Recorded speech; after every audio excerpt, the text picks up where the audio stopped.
Part number 3 देखते हैं, chapter number 14, class 7 और साइंस सब्जेक्ट है। तो इससे पहले हम लोगों ने इसका सॉल्यूशन का जितने भी आंसर देखा है और आंसर के अंदर में जो टॉपिक देखा है सारा का सारा रिकवर इसलिए कर रहे हैं ताकि आपके इसके अंदर से किसी भी कॉम्पिटिटिव एग्जाम में पूछ दे रहा है। तो आइए आप शुरू करते हैं क्वेश्चन नंबर 9। मेक टी मतलब true if the statement is true, if statement is false. Question number 1 है 9 का। To make a battery of 2 cell, 2 cell का बैटरी बनाने के लिए the negative terminal of 1 cell is connected to the negative terminal of other cell. ये आपका false है। इसका 2 बैटरी है, ये पॉजिटिव है और ये निगेटिव है।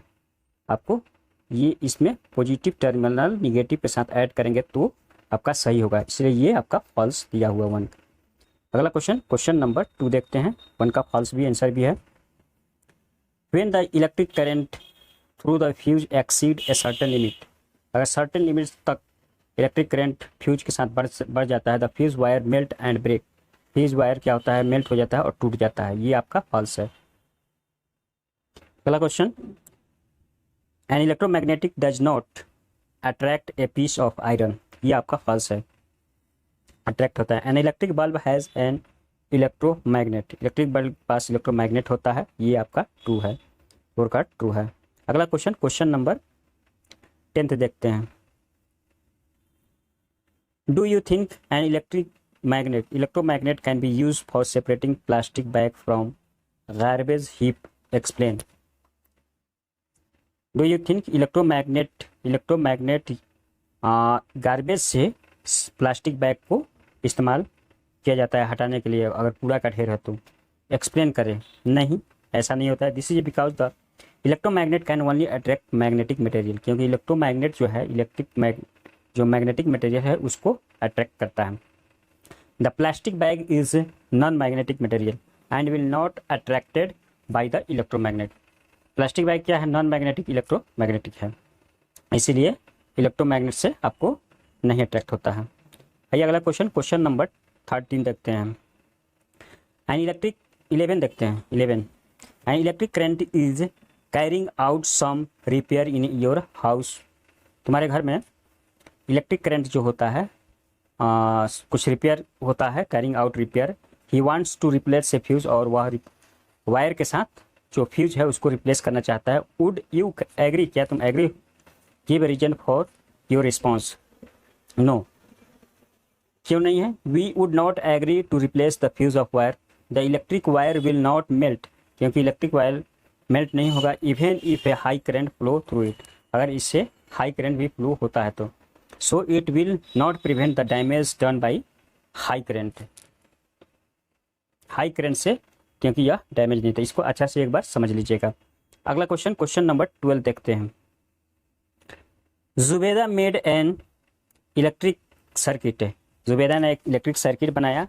ए cell holder shown in figure, इस सेल है, 2 इसमें सेल है जैसे कि फिगर में दिखाया गया। एक स्विच है, यहाँ एक स्विच है एंड ए बल्ब है, और एक आपको बल्ब है। When she put switch on, जब वह स्विच ऑन करती है, the bulb did not glow, help Zubeda in identify the possible defect in the circuit, और उसको बताएं कि आपका मतलब कि कहाँ डिफेक्ट है इस फिगर में। आइए आंसर देखते हैं। यहाँ आपका सेल होल्डर है। One of the reason may be that rubber band use in the cell may not be tight enough to keep to cell, क्योंकि इसके बीच में जो रबर बैंड है और वह टाइट नहीं है सेल को रखने के लिए, ये भी एक कारण हो सकता है नहीं चलने का। If the cell are not in proper contact with each other, अगर ये 2 सेल है आपस में एक कंटेक्ट नहीं होगा तो the circuit will not complete, circuit complete नहीं होता है electric circuit. The current will not flow through the circuit, और सर्किट से करंट फ्लो नहीं होगा। Hence the bulb will not glow, तब बल्ब नहीं ग्लो होगा। The other reason may be that 2 cell are not connected properly, the negative terminal of the cell must be connected to the positive terminal. जैसे कि हम लोगों ने इससे पहले वाला भी पॉइंट में देखा है, निगेटिव टर्मिनल जो है पॉजिटिव टर्मिनल से आपको कनेक्ट होगा, तभी आपको बैटरी में बल्ब सेल होगा इस तरह से। आइए अगला क्वेश्चन नंबर 13 देखते हैं। इन the circuit shown in figure, ये आपका फिगर दिया हुआ है, यहाँ पर एक बैटरी लगा हुआ है 2 सेल का, ये निगेटिव ये पॉजिटिव, ये निगेटिव ये पॉजिटिव, इस तरह से आपका कनेक्शन बना हुआ है। तो आइए यहाँ पर एक बल्ब ए है, बी है और सी है।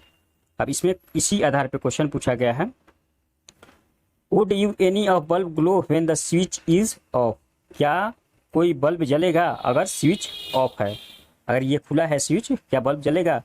दूसरा क्वेश्चन क्या है, what will be the other in but the bulb A B C will glow the switch is a move to on, अगर ये स्विच ऑन हो जाता है क्या A bulb B bulb C bulb जलेगा।